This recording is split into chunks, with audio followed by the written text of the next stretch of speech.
మూతి ముంచి తాగుతారంట. చప్పట్లు కొడుతూ దేవుని స్తోత్రం చెప్పాలా. ప్రతి వారం ఆ వాగును కనిపెట్టుకొని మేస్తుందంట. ఆ దుప్పి వాగును కనిపెట్టుకొని, ఈ వాగు, ఈ నీళ్లు నీతిమంతులు వర్ధిల్లుతుంటారంట. ఎప్పుడు? ఒక్కరోజు, సంవత్సరానికి కాదు, ఏమండి, నెలకు ఒక రోజు కాదు. ఎప్పుడంట? అంతకు స్తోత్రా. లేదంటే దినదినము కొని చెప్పొచ్చు. దేనికని? వాళ్ళు ఉపేక్షణ ఆశీర్వాదానికి మూలం. నీ ఆత్మీయతలో ఉపేక్షించుకో, నీ విశ్వాస ప్రయాణంలో ఉపేక్షించుకొని క్రీస్తు మీద ఆధారపడు.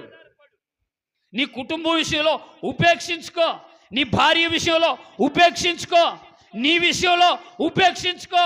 ఉపేక్షణ అంటే తెలుసా మీకు? తగ్గించుకో.